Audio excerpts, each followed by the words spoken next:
कानपुर में पिछले 2 महीनों से ट्रेन पलटाने की साजिश बार बार हुई है। इन घटनाओं की रेलवे और दूसरी खुफिया एजेंसियां जांच कर रही हैं, लेकिन साजिश के पीछे किसका हाथ है, इसका खुलासा नहीं हो पाया। भविष्य में इस तरह की घटनाएं ना हो, इसे लेकर रेलवे ट्रैक के किनारे बसी अवैध बस्तियों को जल्द हटा दिया जाएगा।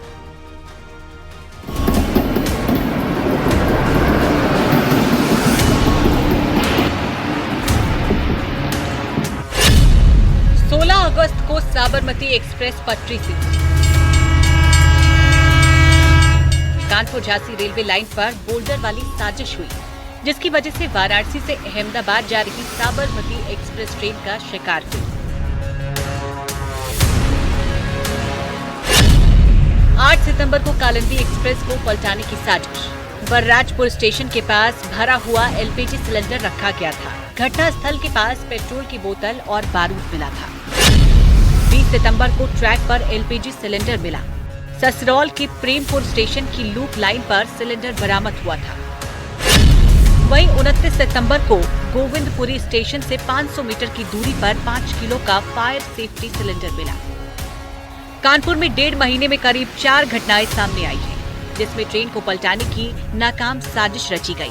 आखिर किसके दिमाग का फितूर है जो आम लोगों की जिंदगी से खेलने की कोशिश कर रहा है। इन सभी घटनाओं की जांच RPF, GRPF, police, STF, IB समेत कई खुफिया एजेंसियां कर रही हैं, लेकिन अभी तक खुलासा नहीं हो पाया है। कानपुर के रेल ट्रैक के दोनों तरफ घनी बस्तियां बनी हुई है। भविष्य में इस तरह की घटनाएं न हो, इसको लेकर अब रेलवे ट्रैक के किनारे अवैध रूप से बसी बस्तियों को जल्द हटाने की तैयारी की जा रही है। पिछले 2 महीने में ट्रेन को पलटाने की साजिश करने वाले साजिशकर्ताओं की साजिश भले ही विफल रही, मगर लगातार इन बस्तियों के आसपास या तो कहीं सिलेंडर मिला, कहीं ऑब्स्ट्रैक्ट हुआ, तो उसके बाद से आरपीएफ और जीआरपी ने युद्ध स्तर पर अब इसकी शुरुआत कर दी है। आप देख सकते हैं न्यूज़ 18 टीम ग्राउंड जीरो पर है।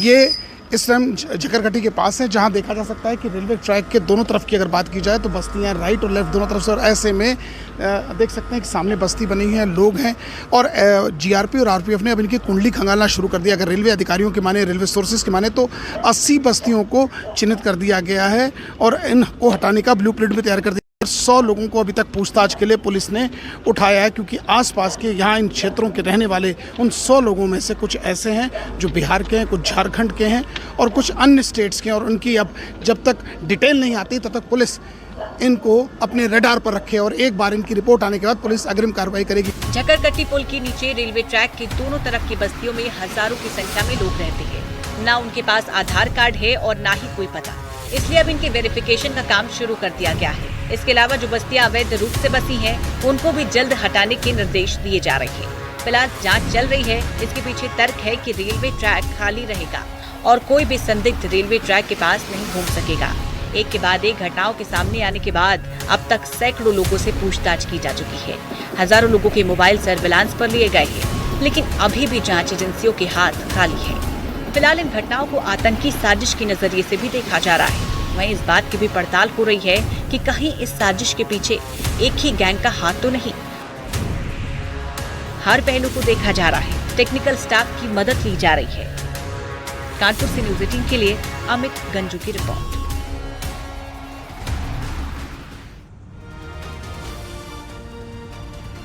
संगम नगरी प्रयागराज में 3 साल की मासूम की गुब्बारे से खेलते हुए मौत की खबर सुर्खियों में बनी है। दावा किया जा रहा है कि गुब्बारा फुलाते समय फूटा, जिससे गुब्बारे का एक हिस्सा उसके गले में फंस गया और बाद में उसकी जान चली गई। न्यूज़ 18 ने इस खबर की पड़ताल की, बच्चे के गांव जाकर बच्ची के बारे में पूछा और ये भी जाना कि इस मौत के पीछे की वजह कुछ और सामने आई है।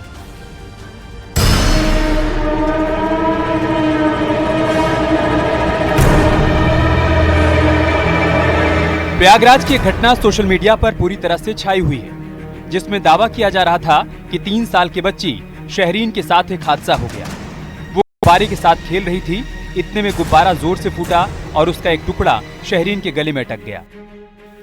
दावा किया गया कि गुब्बारे का हिस्सा बच्ची की सांस की नली में फंस गया, जिससे उसकी तबीयत बिगड़ गई। परिजन उसे अस्पताल लेकर गए, लेकिन बच्ची की जान नहीं बच सकी। ये घटना सराय इनायत थाना क्षेत्र के फतुहा गांव की है। बच्ची की मौत की सच्चाई को जानने के लिए न्यूज़ 18 की टीम फतुहा गांव पहुंची, लेकिन वहां जो जानकारी सामने आई वो बच्ची की मौत के पीछे किए जा रहे दावे से बिल्कुल विपरीत निकली। कहा गया कि बच्ची को दिल की बीमारी थी। परिजन आशंका जता रहे हैं कि गुब्बारे के धमाके की वजह से बच्ची को दिल का दौरा पड़ा और उसकी जान चली गई। गुब्बारे के हिस्से के गले में फंसने की बात को गलत बताया। 3 साल की मासूम बच्ची साइरिन की गुब्बारे से मौत हो गई थी। इस मामले को लेकर तमाम मीडिया रिपोर्ट्स भी आई थी, लेकिन न्यूज़ 18 अब ग्राउंड जीरो पर पहुंचा है। शहर से सराय इनायत थाना क्षेत्र में करीब शहर से 30-35 किलोमीटर की दूरी पर फतुहा गांव है। इस वक्त हम उसी गांव में हैं और उसी गली में खड़े हैं और ये मकान है वो 3 साल की मासूम बच्ची का जो साइरिन है, जिसके बारे में कहा जा रहा था कि गुब्बारा फुलाते हुए गुब्बारा फटा है और उसके गले में गुब्बारा जाने से उसकी मौत हो गई है। लेकिन परिजन जो है वो यहाँ पर साफ तौर पर इनकार कर रहे हैं। उनका कहना है कि एक बड़ा गुब्बारा वो उसके हाथ में था और चूंकि उसे पहले से दिल की बीमारी थी और डॉक्टरों ने कहा था कि उसके दिल में एक सुराख है, जिसकी वजह से उसकी हालत नाजुक थी पहले से, और उसी गुब्बारे के फटने की वजह से जो तेज धमाका हुआ है उस धमाके की वजह से बच्ची की जान चली गई है। इस घटना के बाद बच्ची को परिजन अपने यहाँ गांव ले आए और यहाँ पर उसकी मिट्टी भी कर दी गई है। इस घटना से को लेकर तमाम लोग गमजदा है। जब बच्ची के पिता से इस घटना के बारे में बात करने की कोशिश की गई तब उन्होंने मना कर दिया। बच्ची के दूसरे रिश्तेदारों ने इस पर जानकारी जरूर दी। पहले से बीमारी भी थी? हाँ, बीमारी थी, दिल की बीमारी थी, उसमें सुराख था दिल में। अच्छा, तो क्या जो गुब्बारा था वो गले में फंस गया था क्या? नहीं, गले में नहीं फंसा, उसके आवाज से गुब्बारा जब फटा है, बड़ा गुब्बारा था, खेल रही, वो फटा तो उसकी वजह से वो उसको दिल का आर्जा पड़ा और खत्म, मौत हो गई। ननिहाल गई तो पहले से बीमार थी, दिल में वाल था सुराख, उसके लिए गुब्बारा था, फुटा और दहस गई। कौन सी बीमारी थी उसको? दिल में वाल फटा। जब ये घटना हुई तब बच्ची मां के साथ अपने ननिहाल गई थी। बच्ची की मौत से परिवार में गम का माहौल है। शहरीन के परिजन ये भी कह रहे हैं कि उसका पहले से इलाज चल रहा था। उसके दिल में छेद होने की वजह से उसकी सर्जरी भी होनी थी, लेकिन अचानक उसकी मौत हो गई। प्रयागराज से न्यूज़ 18 के लिए सर्वेश दुबे की रिपोर्ट।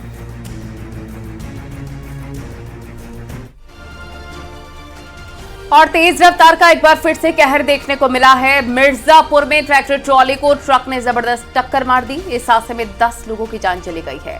वहीं गोंडा से भी एक दर्दनाक हादसा सामने आया, देखिए।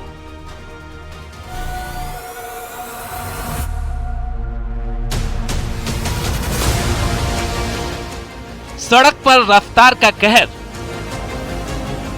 10 से ज्यादा लोगों की गई जान। मिर्जापुर के इस भीषण सड़क हादसे के बाद ये खौफनाक तस्वीरें सामने आई है। ट्रैक्टर पलटा हुआ है, ट्रक नाले में गिरा है। घटना के वक्त ट्रैक्टर ट्रॉली में 10 से ज्यादा मजदूर सवार थे। सभी भदोही से काम करके वापस वाराणसी अपने गांव लौट रहे थे। तभी कछुआ थाना क्षेत्र में पीछे से तेज रफ्तार ट्रक आया और उसने ट्रैक्टर में पीछे से टक्कर मार दी। हादसे के बाद तो चीख पुकार मच गई। गुस्साए लोगों ने वाराणसी प्रयागराज हाईवे पर जाम लगा दिया। पुलिस की टीम भी हादसे की सूचना के बाद मौके पर पहुंची और घायल लोगों को अस्पताल भेजा गया, लेकिन 10 लोग दम तोड़ चुके थे। इस दर्दनाक हादसे में कई लोगों ने अपनों को खो दिया। पुलिस ने ट्रक के ड्राइवर को गिरफ्तार कर लिया है। फिलहाल हादसे की जांच पड़ताल की जा रही है। वहीं सीएम योगी ने हादसे पर दुख जताया है। हादसे के बाद मुआवजे का ऐलान किया गया है। मृतकों के परिवारों को 2-2 लाख जबकि घायलों को 50-50 हजार का मुआवजा मिलेगा। हादसे के पीछे जहां तेज रफ्तार को माना जा रहा है तो वहीं इसके पीछे लापरवाही भी सामने आई है। 2 साल पहले कानपुर में ट्रैक्टर ट्रॉली पलटने से 20 से ज्यादा लोगों की मौत हुई थी, जिसके बाद सरकार ने ट्रैक्टर ट्रॉली और डंपर में बैठकर सफर करने पर रोक लगा दी थी। इस ट्रैक्टर में भी 13 लोग सवार थे। इस ट्रैक्टर जिसमें 13 लोग सवार थे, जो कि जनपद भदोही से जा रहा था और बनारस की तरफ जा रहा था, उसको पीछे से एक ट्रक ने टक्कर मारी है, जो कि अनियंत्रित हो चुका था। तत्काल इस सूचना पे हम सभी लोग वहाँ मौके पे पहुँचे और वहाँ पर जो भी बचाव का कार्य शुरू किया गया। उन 13 लोगों में से 10 लोगों की मृत्यु हो गई और 3 जो घायल हुए उनको तत्काल इलाज के लिए बीएचयू भिजवा दिया गया है। सवाल ये खड़ा होता है कि इतना बड़ा हादसा कैसे हो गया। हालांकि इसकी जांच बैठाई जाएगी। जो ट्रक ड्राइवर है, बताया जा रहा है कि वो पुलिस के गिरफ्त में भी आ चुका है और ये चेक भी किया जा रहा है कि ये क्या ड्राइवर नशे में था, ये कैसे इतना बड़ा एक्सीडेंट हो गया जिसमें 10 श्रमिकों की मौत हो चुकी है, जो देर रात मेहनत मजदूरी करके कुछ पैसे कमाकर लेकर अपने घर पहुंचने वाले थे। तभी अचानक इतना भीषण हादसा हो जाता है। वहीं गोंडा में एक दर्दनाक सड़क हादसे में 4 लोगों की जान चली गई। यहाँ एक बोलेरो पेड़ से टकराई। हादसा कितना भयानक रहा होगा ये गाड़ी की हालत बयां कर रही है। पूरी गाड़ी की छत उड़ चुकी है। गाड़ी पूरी तरह क्षतिग्रस्त है। इटिया थोक कोतवाली क्षेत्र के बेंदुली गांव के पास यह हादसा हुआ। हादसे के बाद गाड़ी का जो हाल हुआ उसे देखकर यही अंदाजा लग रहा है कि गाड़ी की रफ्तार बहुत तेज रही होगी। गाड़ी में सवार 4 लड़के देवी पाटन मंदिर में दर्शन के लिए जा रहे थे। बाद में सूचना के बाद पुलिस की टीम मौके पर पहुंची। पुलिस ने शवों को पोस्टमार्टम के लिए भेजा। Bureau report, news 18।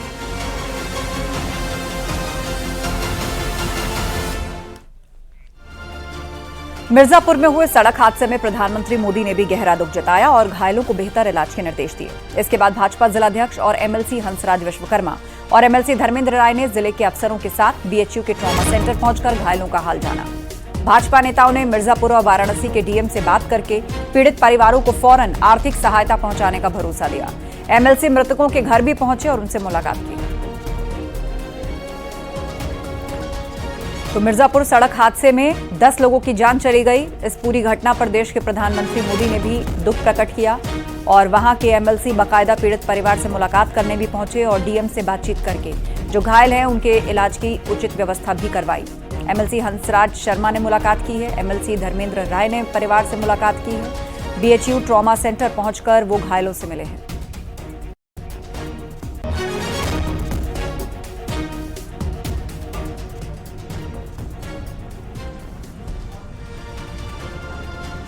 और अब वक्त है एक छोटे से ब्रेक का। खबरों का सिलसिला लगातार जारी है, आप बने रहिए हमारे साथ।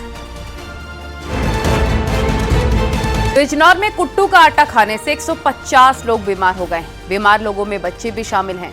कई लोगों की हालत काफी नाजुक बताई जा रही है। सभी बीमार लोगों को सीएचसी और जिला अस्पताल में भर्ती करवा दिया गया है।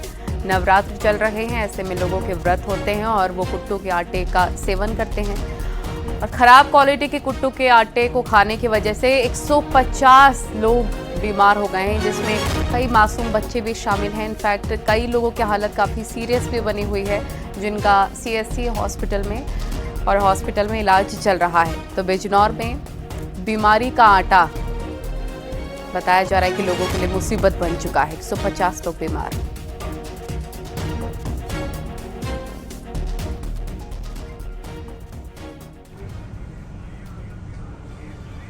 त्योहारों पर मिठाइयों की डिमांड के साथ मिलावट का खतरा भी बढ़ जाता है। असली नकली की पहचान में अच्छे गच्चा खा जाते हैं, लेकिन न्यूज़ 18 पर मिठाइयों का रियलिटी चेक देखकर आप बड़ी आसानी से मिलावटी मिठाई से बच सकते हैं।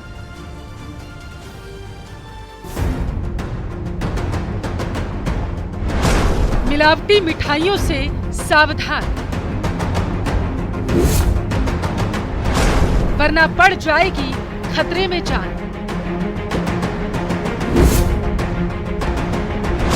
ऐसे करें असली नकली की पहचान।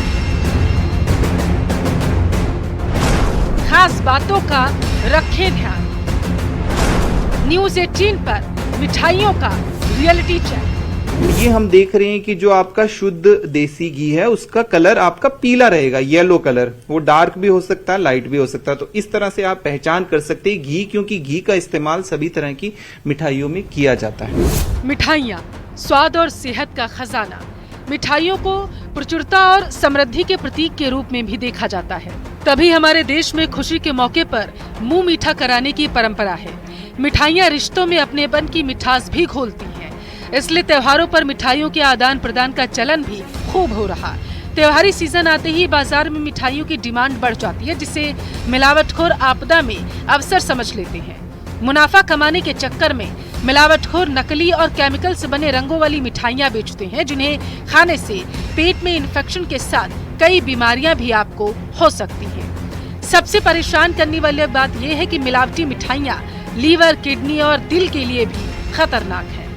बीमारियों की बात करें, अगर किसी भी तरह की मिलावटी कोई भी हम चीज खाते हैं, चाहे वो मिठाई हो गई, दूध हो गया, घी हो गया, कुछ भी हो गया, तो वो सबसे ज्यादा आपके डाइजेस्टिव सिस्टम पे इफेक्ट डालेगा। एक तो हो गया एक्यूट प्रॉब्लम कि आपको तभी वो समस्या दिखने को मिलेगी, जैसा आमतौर पे हम त्योहार के सीजन में देखते भी हैं। जो मरीज आते हैं उनको ज्यादातर गैस्ट्रोइंटेस्टाइनल प्रॉब्लम, इस तरह की पेट से संबंधित प्रॉब्लम। और दूसरा आपने बात की कि लंबे उसके कोई साइड इफेक्ट रहते हैं या इल इफेक्ट रहते हैं। यस, निश्चित तौर पे उसके इस तरह के इल इफेक्ट रहते हैं, क्रोनिक बीमारियां होने के चांसेस बढ़ जाते हैं। मिठाइयों की पहचान में अच्छे अच्छे गच्चा खा जाते हैं, लेकिन कुछ सावधानियां बरतकर हम मिलावट के जहर से बच सकते हैं। मावा से बनी असली मिठाइयों को सूंघने पर दूध की महक आती है। असली मिठाई को हथेली पर रगड़ने से केमिकल की गंध नहीं आती।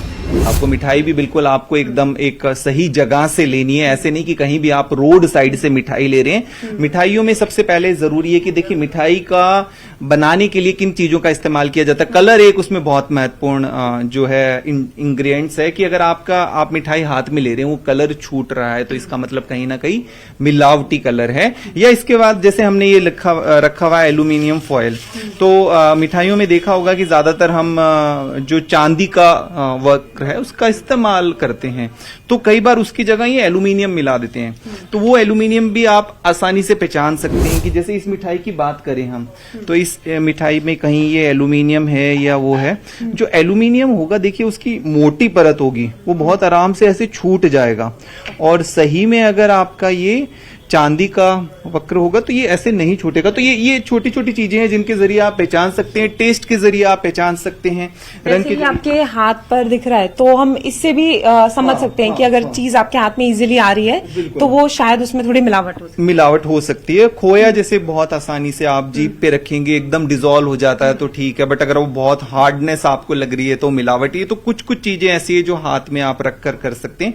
तो अगर हम मिठाई का किसी तरह से टेस्ट करना चाहें तो देखिए मिठाई का अगर हम कोई भी सैंपल लें, इनमें से हम जैसे कॉमन ये इस तरह की मिठाइयां इस्तेमाल की जाती है। जैसे हमारे सामने मिल्क केक रखा हुआ है, तो मिल्क केक का भी हम उसी तरह से सैंपल लेंगे।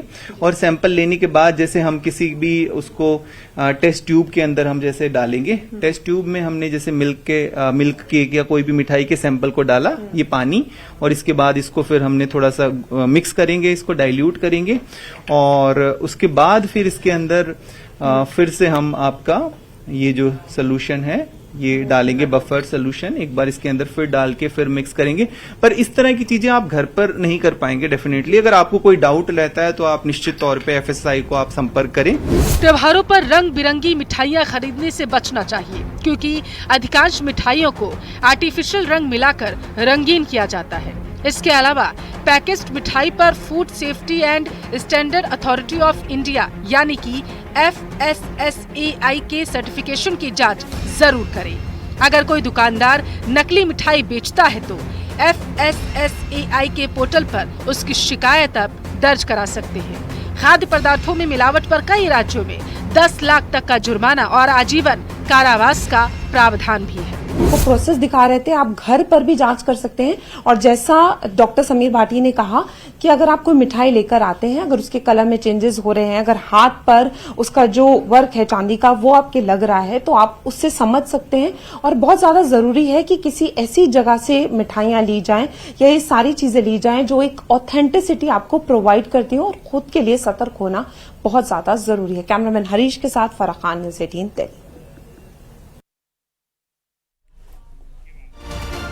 चीन और नेपाल बॉर्डर जल्द ही पूरी तरह मोबाइल सर्विस से कनेक्ट हो जाएगा। ऐसा होने से जहां बॉर्डर के इलाके में लोगों की नेपाली मोबाइल सर्विस पर निर्भरता खत्म होगी, तो वहीं सुरक्षा बलों के साथ ही सैलानी भी यात्रा के दौरान देश और दुनिया से जुड़े रहेंगे।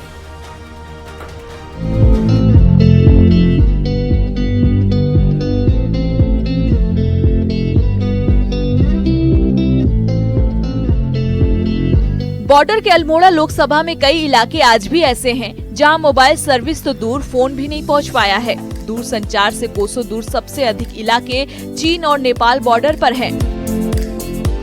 5G के इस दौर में इन इलाकों में अभी तक फोन सर्विस भी नहीं पहुंच पाई है। ऐसे में नेपाल सीमा से सटे इलाकों में लोग नेपाली सिम के जरिए खुद को देश दुनिया से जोड़े रखने के लिए मजबूर हैं। लेकिन नेपाली सिग्नल भी कुछ ही इलाके में लोगों को राहत पहुंचा पाता है, मगर अब BSNL मोबाइल सेवा से वंचित इलाके को 4G सर्विस से जोड़ रहा है। अल्मोड़ा में 30 टावर लगेंगे और पिथौरागढ़ में 88 लगेंगे, चंपावत में 36 लगेंगे और बागेश्वर में 51 टावर लगेंगे। तो उसके लिए अलग अलग कैटेगरी में गाँव को चिन्हित किया गया था जहाँ पर ये 4G सिग्नल पहुँचाने के लिए है। बीएसएनएल कुमाऊं के चारों पहाड़ी जिलों में 205 4G मोबाइल टावर लगा रहा है। इनमें सबसे अधिक 88 टावर पिथौरागढ़ के बॉर्डर इलाकों में लगने हैं। वहीं बागेश्वर में 51 टावर लगने हैं, जबकि चंपावत में 36 और अल्मोड़ा में 30 टावर बीएसएनएल लगा रहा है। अब तक मोबाइल सेवा से वंचित रहे कुछ इलाके में वी-सेट के जरिए इंटरनेट सर्विस दी जा रही है, लेकिन ये सर्विस भी ऊंट के मुंह में जीरा ही साबित हुई है। 30-40 टावर ऐसे हैं जो अभी और लगने हैं और जो 250 टावर में से जो हमारे बहुत सारे टावर लग चुके हैं, मगर उसमें भी 50 टावर ऐसे हैं जिसमें हमारा अभी काम लग रहा है, जिसके बेसमेंट बन गए, टावर इरेक्शन हो गया है, बीटीएस लगना है, मशीनें आई हैं। तो उस पर भी हम जोर दे करके इस 3-4 महीने के अंदर हमारे लगभग एरिया कनेक्टिंग हो जाएंगी। चीन और नेपाल बॉर्डर के करीब आदि कैलाश और ओम पर्वत तक रोड बनने के बाद सैलानियों की संख्या में इजाफा हुआ है, लेकिन मोबाइल सर्विस नहीं होने के कारण सैलानी शेष दुनिया से कटा रहता है। ऐसे में बॉर्डर के इलाके में 4G मोबाइल सर्विस जहां उन्हें राहत पहुंचाएगी, वहीं बॉर्डर के सुरक्षा तंत्र को मजबूत रखने में मदद करेगी। अल्मोड़ा से किशन जोशी के साथ पिथौरागढ़ से विजय वर्धन उप्रेती की रिपोर्ट।